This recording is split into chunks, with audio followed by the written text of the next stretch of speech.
ambe kishini nema chama nyini ala fa ko shuru jowna mandika jomi kadali ala yi kasime dan fem fek na nyomadda nyonsina dan suguni nodi abul qasimi muhammadul bashir sallallahu alaihi wasallam jomi do ni sella kashin kele masabala be seli ka shinita ala kaseli jonka kishini nema du fokase kan horo nyalima ka botasuma kono donima ya allah ya rabbana bayni ala fe nini aw anambal muslime bela jele ala ka hinam bela kam bela jele kan horo nya ka botasuma kono donima ambe foli la se na bappema ma fem boray gaddu kono kani sigini kenaka kuma dola sigi chogola ni ala kama sigite foshiti donina namanga du kono antiketa namanga salon kono antiketa niya yebigi sigi ni sigi chogola kasuro de gundo nimbe ala ambo de fongo ala kama doni mangiri hanno soro kuma dola yide gunendo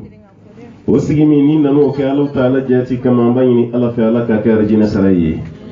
yenna li min ke ga simparanya hakko hakeni o ta ka boy kadima ya la kaseya ala ka kini seki arjine saraye kan numa seki joshili lay mumbi ka jurumu joshi ambe fuli la se yanga karamo kem amba fa yakul laqad afada wa ajada wa ajruhu ala allah atite mun ka udini kuma mun fora mai alafe an saka na kala doron an yi kuma me nanti barakenai kuma tin na fanya fiyo ni kuma fili la fiye fe ni bara makenai kuma min fora ka famu tugonyumana ka la sabati duskuna ka barakeni aye amba yini ala fe ala ko no banene aw belajele ala ka karamo ke ala ka shi janya ala ka kena danama halsani kuma nunu foli ala ta'ala ka jidi ala ka baranunu sarake jannatul firdausi kene la bemba wambe aw fo ambal make de meba ambe foli la se awma mamunu ka wati di alama mamunu kan na folo di alama mamunu sona ka nyonyini ala jati kama kasoro ukunti nyon to godon te nyogon jamun don te bo kingelena shiya kilon yirete halu te bo dugo kelen yirela me kana fara nyon ka ala jati kama ko ka ko bele jilen ke kelenyi ambe foli la se awma kuma dola law taala yikuna jami bi awma ka bebi watima nini minan nun glani namba fama ko telefoni wodi baka wolo fendo la bi kuma dola muruda fladu niyatige kuma la jugumandu niyatige kuma do fenana nyumandu famba kono sisa baka ke sobi ka adamadinya kala mauni nyonche abaka ke sobi ka adamadum bla sudin kilin kono kasuroti jamana kelena no famna belebele doye wasabu yi ambela jilemba dombi ka fabi chugumina jin kono dogu tata ka glan walma ka laddo minan kono minami mbala koyi ala sosoyi ala kankishi ka goma dow taye ala kama barai ina fanya bo la chugumi alhamdulillah a grupu chara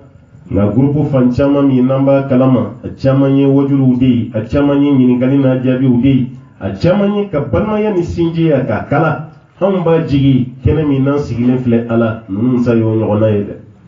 ambe fuli la se awma noye alkawsara mawi ambal makere noye kismai chakorobaka fatuli ode anze Allah ta'ala ta kofe abo jama kulu de la aw fana farla nyonka ka sinyi ka buluyi kana deme para ni kononam wala sa kan ni soje somugo fana ka do ku dengeni mamunu bi nyon fe koma ni mawu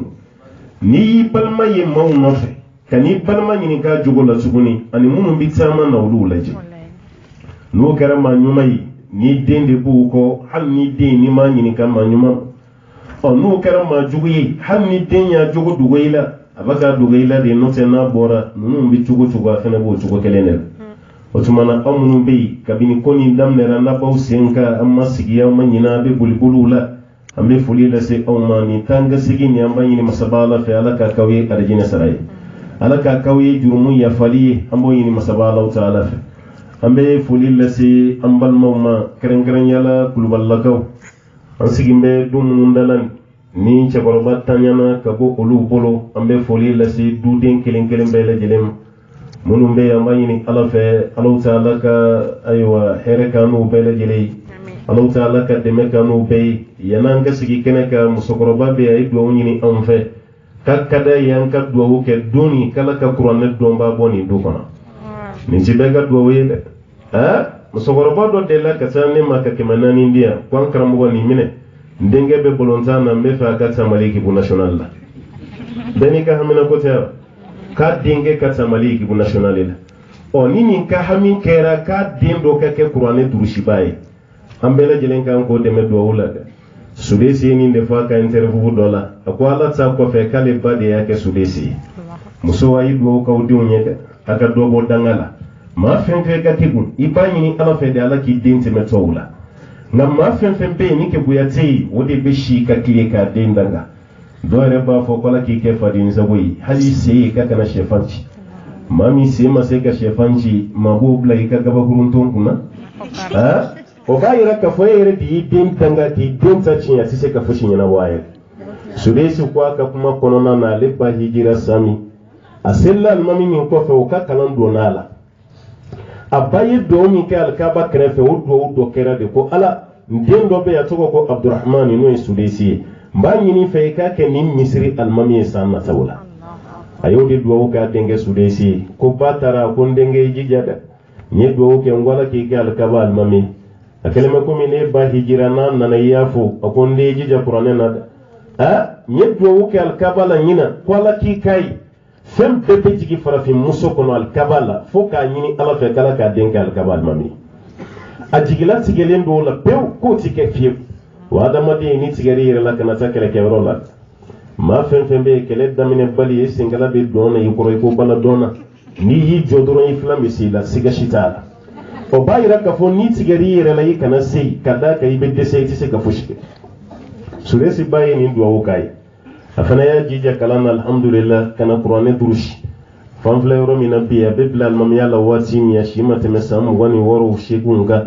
ngabiya bisam bi woro ni kola hal sabe almamiya ma fem be maka kalama fitri fem be seli ki toyi ibe seli suresi de kofa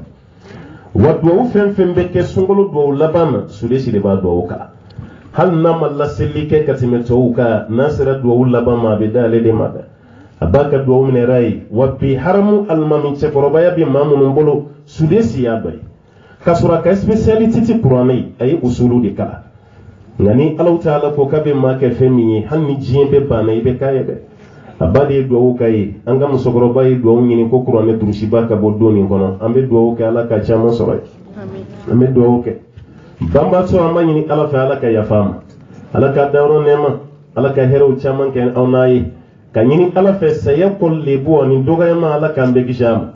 ala ka on yere fene ya yananta doci sayab be ka jugun na summa qurbatanya fene ka jugun iti fan na fardon foni sigira wal mai temetola ya place la jenya bala sheshe langolon abi da kala kamin ka ki koseme afatuli dugu seje ko kala kala langoloyi ibado ko janna fa ko bala to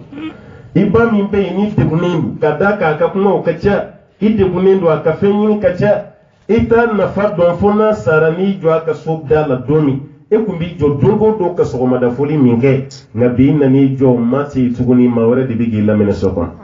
wati halni dusu jara katime faraka jibe cinya ka udonde kadaka e kumbi jo ibade kuna kuma be ka foli blala hal kadda musukorobo be do minki yesomo wallahi ala dilala kanu me korode hali kadda ifabe do min ki taso ani naso ndi ala ki kishi ala ki garjige fol hali kadda ni ma ifene ka ala delay kala kan me korode ala kan nu me ko ngonga hakina ni nun tati kele nunu ndi segena wala sawu